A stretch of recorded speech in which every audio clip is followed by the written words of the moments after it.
الشیطانالرجیم بسم اللہ الرحمن الرحیم۔ اللہ تو میں شکر گزار ہوں کہ ہم نے تو ایک دن لیٹ، ایک دن تاخیر سے، ایک دن 4 مئی کو عالمی یوم ثقافت منایا۔ میں شکر گزار ہوں کہ سرگودا کے میرے مہمان جو میرے دوست ہیں وہ سارے آئے، اور یہاں تمام گروپوں کے لوگ، مطیع اللہ جان صاحب نے، ڈاکٹر سعدیہ صاحبہ، جناب بیٹھے ہوئے ہمارے دوست صدیق اندر صاحب، اور اسی طرح میں نام گنتے جاؤں، طارق صاحب یہاں آئے تھے، اور شکیل قرار صاحب، یہ سارے جو لوگ ہیں، آپ یہاں بیٹھے ہوئے ہیں، سب بڑا نام ہے یہاں، جاوید ملک صاحب، میں نام کوئی بھول جاؤں، ہمارے پیٹ کے خاور نواز راجا صاحب، خاور نواز راجا تو میزبان ہے جو نام لے جائیں گے سر بتا دیں سر، اکرم عابد لے لیں، اکرم عابد صاحب چلے۔ میں شکر گزار ہوں کہ یہاں سب لوگ، ڈاکٹر جمال ناصر صاحب، ان کے والد محترم میرے بھی بزرگ تھے، لیکن میں ان کا بڑا شہدائی اور ان کا قریب تھا، میں نے ان کو دعوت دی اور وہ تشریف لائے، اور آج کے زمانے میں نیند حرام کرنی جو ہے بڑی مشکل ہوتی ہے، یہ بڑی کوشش کر رہے تھے جانے کی، میں نے کہا اب ہمارے پاس قابو آئے، ہم آپ کو جانے نہیں دیں گے۔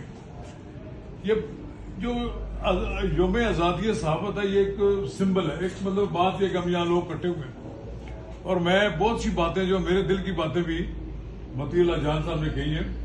آپ حیران ہوں گے، میرے بارے میں اسٹیبلشمنٹ کو نہیں کہا گیا، ان کو تو خیر پتہ ہی ہوتا ہے کون کیا ہے، لیکن گورنمنٹ کو یہ کہا گیا کہ یہ اینٹی اسٹیبلشمنٹ گروپ کا لیڈر ہے، اور اب یہاں لوگ جیت گئے ہیں، وہ لوگ جو اینٹی اسٹیبلشمنٹ ہے، پتہ نہیں یہاں کیا قیامت آ جائے گی، کیا کچھ ہو جائے گا۔ تو میں نے عطا طارق صاحب سے کہا تھا، عطا طارق صاحب نے اس پہ کہکا لگایا، اس نے کہا نواز رضا تو خود بہت بڑی اسٹیبلشمنٹ ہے۔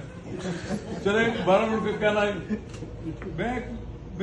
مجھ پہ ایک الزام جو ہے انہوں نے کہا کہا، لیکن یہ اگر میری تحریریں پورے پڑھے نا، کبھی نہیں کہیں گے کہ جناب کہ میں پرو مسلم لیگ ہوں، ان پہ تنقید بھی کرتا ہوں، اسی لیے میں ان کے قریب نہیں ہوں، میں دائیں بازو کو آنا میرا اگر جرم ہے تو میں اس کو تو قبول کرتا ہوں، لیکن یہ نہیں ہے کہ میں نے اپنے نظریے کو اور اپنے کو، میں جو 40 سال پہلے جو میری سوچ تھی آج بھی وہی ہے، لیکن ایک بات بڑی دیانتداری سے کہتا ہوں کہ جس طرح کا یہ اب سلوک یہاں ہو رہا ہے اس میں ہمیں مشکل میں ڈال رہے ہیں۔ میں یہ کہتا ہوں کہ انہوں نے ٹارگٹ اگر بنایا مطیع اللہ جان کو، ہم ان کے ساتھ کھڑے ہوں گے، کوئی مت یہ سمجھے، اور مطیع اللہ جان کو ٹارگٹ بنانے کے بعد وہ کوئی یہ سمجھے کہ شہر میں امن سکون رہے گا، یہ بھی بات غلط ہے۔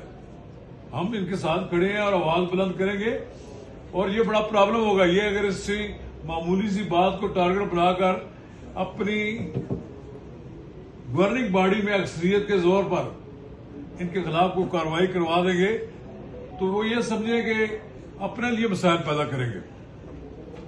یہ مطیع اللہ جان کو اگر یہ ٹارگٹ بنائیں گے تو دنیا میں بدنامی ان کی ہوگی، اور میں یہ سمجھانے کی کوشش کر رہا ہوں کچھ لوگوں کو، لیکن کچھ لوگوں کو تکلیف اس بات کی بھی ہے کہ یہ 5-6 گروپ جو تھے سارے کٹے ہیں، تو یہ تو میں نے کہہ رکھا ہے کہ انشاءاللہ تعالی ہم الگ نہیں ہوں گے، ہم اکٹھے رہیں گے اور مقابلہ بھی کریں گے انشاءاللہ تعالی، اور مقابلہ کر بھی رہے ہیں۔ اگر یہ جعلی ووٹیں نہ ہوتی تو ہم نے ساری سیٹیں جیت جانی تھی۔ سب کو معلوم ہے اس بات کا کہ 400-500 ووٹ جو بغیر باپ کے اور بغیر ان کا کوئی بیک گراؤنڈ کے جو لوگ یہاں آتے ہیں ووٹ ڈالنے، تو وہ اگر ووٹ نہ ڈالیں گے تو یہ تو کبھی نہیں جیت سکتے۔ ان کی حالت تو یہ ہو گئی ہے کہ اب یہ وزراء کے دفتروں میں جا کر بیٹھے ہوتے ہیں، وہاں سے گائیڈ لائن لیتے ہیں، پھر آ کر پریس کانفرنسیں کرتے ہیں، اور پھر دیکھیں میری بات سنیں، مارکہ حق کے خلاف کوئی نہیں ہے۔ کوئی یہ سمجھتا ہے کہ وہ ہم سے زیادہ حاکم ہے، وہ بے وقوف ہے، ہم سے زیادہ کیا ہو سکتا ہے۔ کل تک تو آپ لوگوں کو ISPR میں بھی کوئی نہیں جانے دیتا تھا۔ ہم وہ لوگ ہیں جو اس وقت کی ISPR کی قیادت کے ساتھ بات کرتے تھے، آپ کی تو کوئی اوقات ہی نہیں ہے۔ لیکن اگر کوئی یہ سمجھے کوئی آدمی آزادی صحافت پہ کمپرومائز نہیں کرتا تو وہ ایک انڈیویجل ہے، لیکن اس کا مطلب یہ نہیں ہے کہ آپ سب کو اپنا اینٹی اسٹیبلشمنٹ سمجھیں۔ یہ اور انہوں نے بڑی تفصیل کے ساتھ بات بیان کر دی. کوئی یہاں ٹی اسٹیبلشمنٹ نہیں ہے، لیکن یہ بھی نہیں ہو سکتا کہ یہاں لوگ 20-20 سال لوگوں کی تقسیم کی وجہ سے اقتدار ہیں. اب ان کے ان کا زوال کا وقت آ گیا ہے، اور یہاں کئی لوگ بیٹھے ہیں کہ انہوں نے اس الیکشن میں بھی استعمال کرنے کی کوشش کیا حکومت کو، ناکامی ہوئی، اور انشاءاللہ تعالی آئندہ بھی ناکامی ہوگی. اور میں یہ سمجھتا ہوں کہ آج ہم لوگ یہ یہاں اکٹھے ہوئے ہیں، اس کی ایک بنیادی وجہ یہ بھی ہے کہ ہم یہ ثابت کرنا چاہتے ہیں کہ ہم اکٹھے رہیں گے اور آئندہ بھی اکٹھے رہیں گے، اور اکٹھے رہ کر ان کا مقابلہ کریں گے. یہ جو اونچ نیچ آتی ہے، کبھی کچھ ہوتا ہے کبھی کچھ ہوتا ہے، تو میں نے آپ کو آج یہاں جو اجتماع ہوا اس میں ہم یہ قرارداد بھی پاس کریں گے. ہم آپ کے ساتھ اظہار یکجہتی کرتے ہیں، اور میں اپنے گروپ کے ان لوگوں کو جو کمیٹی میں شامل ہیں ان سے یہ گزارش کروں گا کہ وہ اس سے لاتعلق ہو جائیں. اور ابھی میں نے سیکرٹری کو بھی یہ بات کہی تھی آپ سے پہلے کہ ہمارے دونوں آدمی اس کمیٹی کے رکن نہیں رہیں گے. ہمیں ان کی کسی صورت میں بھی آپ کے خلاف تحقیقات کرنے کی ان کو نہیں کہیں گے. باقی وہ کرتے رہیں جو ان کی اکثریت کے اپنے بل بوتے پر، لیکن آپ اس کا حصہ نہیں، ہمارے لوگ حصہ نہیں بنیں گے. ہم کسی ایسے کام میں شریک نہیں ہوں گے اور جس کا مقصد مطیع اللہ جان کو کوئی ان کی شہرت خراب کرنا یا ان کے خلاف کوئی کارروائی کر کے گھر بیٹھ کر ڈھول بجانا، یہ نہیں ہوگا.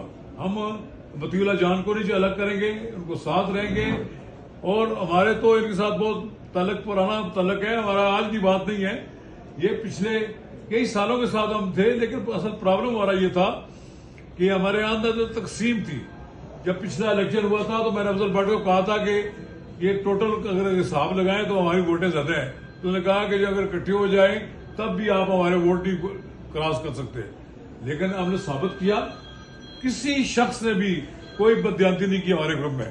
سب نے مل کر کوشش کی، ایک آدمی نے اپنا رول ادا کیا.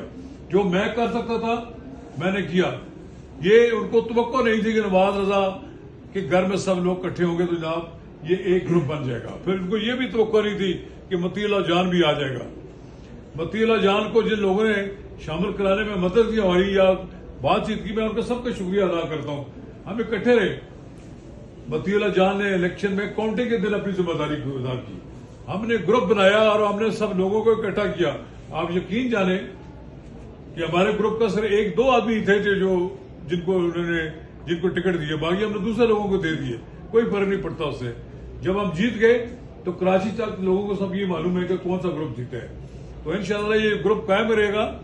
یہ آزادی ثابت کا دن ہم جو منا رہے ہیں اس حوالے سے ہم یہ ثابت کرنا چاہتے ہیں کہ ہم کسی لحاظ سے بھی نہ تو کسی کے زیر ہیں اور نہ کسی سے گھبرائے ہوئے ہیں، نہ ہی کسی سے ڈرتے بھی ہیں. انشاءاللہ تعالی ہم ڈٹ کر مقابلہ کریں گے ان تمام حکومتوں کا، ان لوگوں کا کہ جو ہمیں ڈرانے کی کوشش کر رہے ہیں، جو اس پریس کلب کے لیے مسائل پیدا کرنے کی کوشش کر رہے ہیں. اگر کسی نے پریس کلب کی منظور شدہ گرانٹ کو رکوانے کی کوشش کی وہ بھی ہم بے نقاب کریں گے. ہمیں معلوم ہوا ہے کہ اب لوگوں نے وہاں چکر لگانے شروع کر دیے ہیں. انشاءاللہ تعالی ایسا نہیں ہوگا. اس یہاں نیا پریس کلب بنانا شروع کروائیں گے. یہ جو بھائی میٹرک ہے اس کو تو ہم یہ کہہ دیا ہے کہ جناب صدر یا سیکرٹری دونوں میں سے کوئی ایک آدمی اپنی ذمہ داری قبول کرے اور لوگوں کو بلانا شروع کر دیں. ایک ایک کر کے لوگوں کو جناب بھائی میٹرک کرنا شروع کر دیں گے. ہمیں کوئی سیکورٹی نہیں کریں گے. بھائی صاحب ایک مزاق کرتے ہیں کہ جاؤ لاکھ بڑھائیے، دستور جاؤ لاکھ بڑھائیے.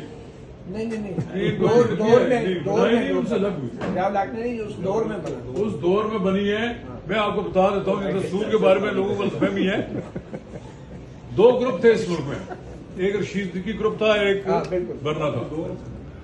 لیکن بعد میں رشید دکی نے بھی وہی کام شروع کر دیا جو مناج برنا نے مسلسل الیکشن نہ کرا کر. تو پھر ہمارے لوگ جو ان کے ساتھ تھے پہلے سارے الگ ہو گئے. انہوں نے ایک دستور گروپ بنایا. رشید دکی گروپ اپنی موت آپ مر گیا. ہمارا گروپ یہ تھا. پھر اب یہ گروپ جو ہے جو برنا گروپ کراتا تھا یہ 3-4 گروپوں میں تقسیم ہو گیا اور یہ سب کوئی معلوم ہے اس بات کا. تو ہمارا اس سے کوئی تعلق نہیں تھا نہ کسی فوجی کے. ہم دیکھو میری بات سنیں، کسی کو اگر معلوم ہو تو جنرل ضیاء الحق کو میں نے کہا تھا کہ میں Rawalpindi Sehwag union of journalist کا صدر ہوں. تو انہوں نے کہا کس گروپ کے ہو؟ میں نے کہا جی میں آپ کے اس گروپ کا نہیں ہوں. انہوں نے کہا میں تو سر رشید صدیقی گروپ کو تسلیم کرتا ہوں. اور اس وقت اللہ جنت نصیب کرے افتخار بٹ صاحب ہوتے تھے اور صوفی رفیق صاحب ہوتے تھے. اس وقت انہوں نے پی پی آئی اس زمانے بڑی نیوز ایجنسی تھی, اس میں سے خبر لگائی کہ آئی ریکاگنائزڈ رشید صدیقی گروپ. تو ہمارے ساتھ اس زمانے میں ہوا, ہمیں وہ تسلیم ضیاء الحق بھی تسلیم نہیں کرتے تھے. اور اب بھی آپ کو بتا دوں کہ آپ وہ جو لوگ ہمیں نہیں تسلیم کرتے, کچھ اور لوگ جا کر خفیہ طور پر ان سے ملتے ہیں اور ان کے دفتر میں بیٹھے ہوتے ہیں. ہمیں ساری رپورٹیں معلوم ہیں, انشاءاللہ ان کو بے نقاب کریں گے. اور میں زیادہ وقت سے نہیں لینا چاہتا کیونکہ ڈاکٹر صاحب نے خطاب کرنا اور اس کے بعد جا کے آرام بھی کرنا ہے. شکریہ. یہ وزیر اللہ جان صاحب عمران خان کے دوست